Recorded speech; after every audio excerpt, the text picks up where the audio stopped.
Hello friends, मेरे YouTube channel English वे में आप सभी का स्वागत है। तो चलिए शुरू करते हैं आज की स्टोरी।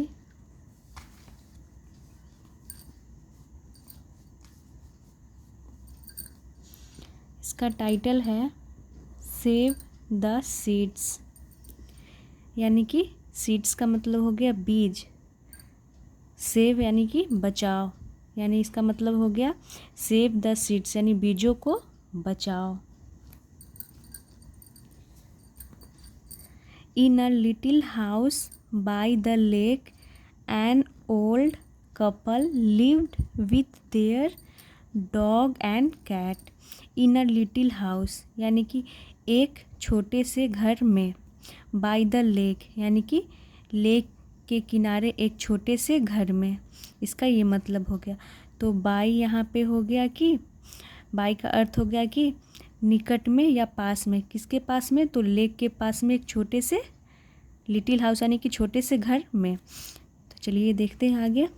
एन ओल्ड कपल, एक बुजुर्ग दंपति बोल सकते हैं या फिर एक बुजुर्ग बूढ़े जोड़ा, विथ लिव्ड यानी कि रहते थे, with their dog and cat यानी कि अपने डॉग एंड कैट के साथ, विथ यानी कि साथ, और देयर यहाँ पे पजेसिव एडजेक्टिव हो गया। तो कैसे जानेंगे कि ये पजेसिव एडजेक्टिव है? क्योंकि ये अपने बगल में नाउन लेता है, जैसे कि डॉग और एंड कैट यानी कि कुत्ता और बिल्ली, ये क्या हो गए? नाउन हो गए। तो ये हमारा पजेसिव एडजेक्टिव हो गया। तो यहाँ से लेकर के यहाँ तक का मतलब हो गया कि झील लेक यानी कि झील के किनारे एक छोटे से घर में एक बुजुर्ग दंपति अपने डॉग एंड कैट के साथ रहते थे। They had a golden field with यहाँ पे दे हैड अ गार्डन है, they had a garden field with sunflower plants. They had a garden, इसका मतलब हो गया कि उनका एक गार्डन था, उनका एक बगीचा था, या बोल सकते हैं कि उनके पास एक बगीचा था। और ये यहाँ पर हैड पास्ट की पोजीशन को दिखा रहा है कि पास्ट में यानी कि उनके पास क्या था? तो एक बगीचा था। फील्ड यानी भरा हुआ, तो यहाँ पे फील्ड पास्ट पार्टिसिपल हो गया। विथ सनफ्लावर प्लांट्स यानी कि सूर्यमुखी के फूलों के पौधों से भरा हुआ था। They had a garden field with sunflower plants यानी कि सूर्यमुखी के फूलों से भरा हुआ था।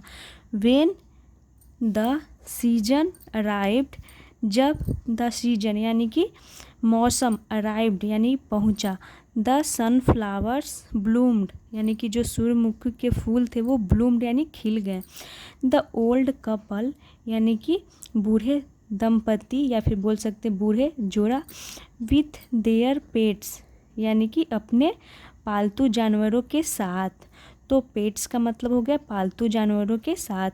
गार्डेड यानी कि रखवाली करते थे। ईच फ्लावर यानी कि प्रत्येक फूल का। तो जो ओल्ड कपल थे और अपने पालतू जानवरों के साथ वो अपने हर एक फूल का, ईच फ्लावर यानी कि प्रत्येक फूल का रखवाली करते थे। गार्डेड यानी रखवाली करते थे। The parrots loved to eat the sunflower seeds. The parrots यानी कि तोते, लव्ड यानी कि तोते को क्या पसंद था?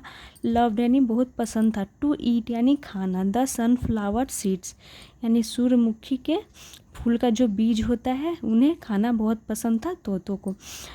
और यहाँ पे टू क्या हो गया? यहाँ पे टू हमारा प्रीपोजिशन नहीं है, ये टू हमारा इन्फिनिटिव हो गया। टू के साथ वर्ब की बेस्ड फॉर्म, ये हमारा इन्फिनिटी को दिखाता है कि उन्हें क्या था? उन्हें सनफ्लावर के बीज खाना पसंद था। बट लेकिन they could not eat any because of the strict old couple. लेकिन दे कुड नॉट ईट यानी कि वो नहीं खा पाते थे। And because they could not eat यानी कि वो नहीं खा पाते थे। ईट एनी यानी कि वो कुछ भी नहीं खा पाते थे। बिकॉज क्योंकि of the strict old couple यानी इसका मतलब हो गया कि सख्त ओल्ड कपल जो थे वो सख्त थे। तो सख्त ओल्ड कपल के कारण वो नहीं खा पाते थे, वो कुछ भी नहीं खा पाते थे क्योंकि उन्हें सनफ्लावर का बीज खाना बहुत पसंद था। लेकिन जो ओल्ड कपल थे वो बहुत ही स्ट्रिक्ट थे, यानी कि सख्त थे, जिसके वजह से वो नहीं खा पाते थे। यहाँ तक इसका मतलब हो गया। Their pets also scared the birds away. The pets also scared the birds away का मतलब हो गया कि जो उनके पेट्स थे यानी पालतू जानवर, ऑल्सो यानी भी, स्केयर्ड द बर्ड्स अवे यानी कि पक्षियों को, स्केयर्ड यानी डरा करके, वो अवे यानी कि भगा देते थे। तो जो उनके पालतू जानवर थे वो भी पक्षियों को डरा करके भगा दिया करते थे। The parrots kept wondering what could be done. The parrots यानी जो तोते थे, केप्ट वॉन्डरिंग यानी कि वो सोचते रहें। तो यहाँ पे कीप की सेकेंड फॉर्म केप्ट हो गई, जो दिखाता है कि वो क्या करते रहे, वो सोचना जारी रखा है। तो जो तोते थे वो केप्ट वॉन्डरिंग, वो सोचते रहे। व्हाट कुड बी डन यानी कि क्या किया जा सकता है, इसका मतलब हो गया व्हाट बी डन, क्या किया जा सकता है। और ये पैसिव वॉइस के रूप में लिखा गया है, कुड बी के साथ वर्ब की third form.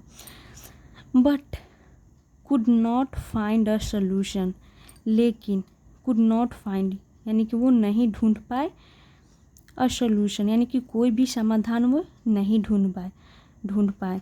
A lorikeet once came to meet them, यानी इसका मतलब हो गया कि अ लोरी किट यानी कि एक लोरी किट।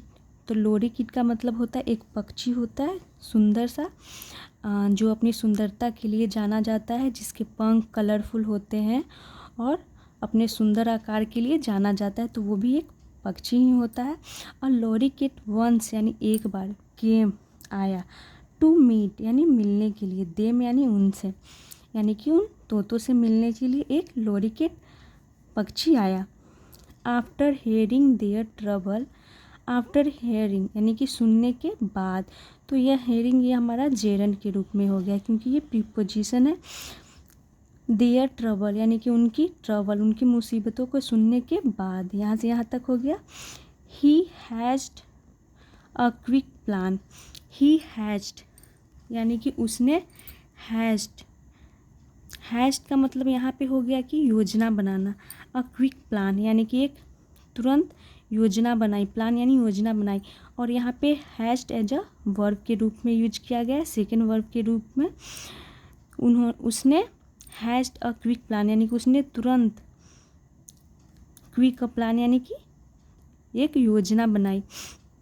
तो हैज्ड का मतलब क्या होता है, योजना बनाना। The parrots soon put it to action. The parrots यानी कि जो तोते थे, सून जल्द, पुट इट टू एक्शन, तो पुट इट टू एक्शन का मतलब हो गया कि अमल में लाना, यानी कि तुरंत उस पर कार्रवाई करना। तो जो तोते थे वो जल्द ही उस पर अमल किया, यानी कि जो योजना बनाया उस पर अमल किया। वन ऑफ द पैरोट्स, इसका मतलब हो गया कि तोते में से एक, befriended the pets in the family, यानी कि जो तोते में से एक था, बी फ्रेंडेड दोस्त बनाया, द पेट्स यानी कि पालतू जानवरों को, इन द फैमिली यानी परिवार के पालतू जानवरों को दोस्त बनाया। किसने, तो तोते में से एक ने पालतू जानवरों को दोस्त बनाया। ड्यूरिंग द डे, इसका मतलब हो गया कि दिन के दौरान। It would sit with them and shout, it would sit यानी कि इट किसके लिए प्रोनाउन यूज किया गया है, तोते के लिए, यानी कि वो तोता जो दोस्त बनाया था उसके लिए। इट वुड सिट यानी कि वह बैठा करता था, तो वुड यहाँ पे रिपीटेशन को दिखा रहा है, पास्ट में वो ऐसा ऐसा किया करता था ये बताने के लिए यहाँ वुड यूज किया गया। वो बैठा करता था, सिट यानी बैठा करता था, विथ देम यानी कि उनके साथ, तो देम किसके लिए प्रोनाउन यूज किया गया है, तो उन तोतों, उनके लिए जो पेट्स थे उनके लिए, कि वो उनके साथ बैठा करता था। एंड शाउट और चिल्लाता था, सेव द सीड्स, क्या चिल्लाता था, सेव द सीड्स यानी बीजों को बचाओ। एट नाइट यानी कि रात में। It would steel a few seeds for its family. It would steel यानी कि वह, वुड स्टील यानी कि चुराया करता था, अ फ्यू सीड्स यानी कि कुछ बीजों को। तो इट यहाँ पे उस पैरोट के लिए यूज किया गया है जो दोस्ती किया था पेट से। इट वुड स्टील यानी कि वह चुराया करता था, अ फ्यू सीड्स यानी कि बीजों को वो चुराया करता था, फॉर इट्स फैमिली यानी कि अपने परिवार के लिए।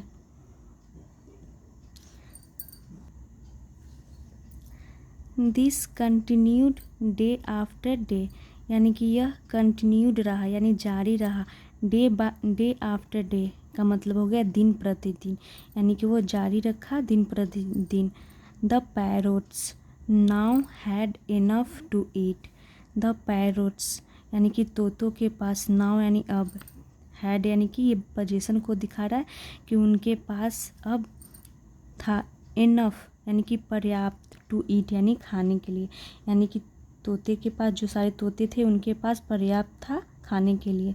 द ओल्ड कपल यानी जो बुजुर्ग जोड़े थे, थॉट यानी कि उन्होंने सोचा, थिंक की सेकेंड फॉर्म थॉट, डैट यानी कि द पैरोट्स यानी तोते वर हेल्पिंग यानी जो तोते थे वो मदद कर रहे थे। तो पास्ट कंटिन्यूअस में है ये, वर्ब के साथ वर्ब की थर्ड फॉर्म, क्योंकि यहाँ पे पैरोट्स ये हमारा प्लूरल हो गया इसलिए यहाँ वर्ब का यूज किया गया। तो जो कपल थे वो क्या सोच रहे थे कि तोते हमारी मदद कर रहे हैं, पैरोट्स वर हेल्पिंग देम यानी उनकी मदद कर रहे हैं, एंड सेड नथिंग, और सेड नथिंग यानी कि कुछ भी नहीं कहा। इन रियलिटी यानी कि वास्तव में, दे वर स्टीलिंग यानी कि वे चुरा रहे थे, द फूड क्वाइटली, भोजन यानी क्वाइटली का मतलब होगा चुपके से, लेकिन वास्तव में क्या वो कर रहे थे, तो भोजन को चुरा रहे थे, यानी जो तोता था वो अपना भोजन चुरा रहा था। और जो ओल्ड बुजुर्ग थे, दंपति और जो पेट्स थे, उन्हें सबको क्या लगता था कि वो हमारी क्या कर रहे हैं, मदद कर रहे हैं। तो ये थी शॉर्ट स्टोरी।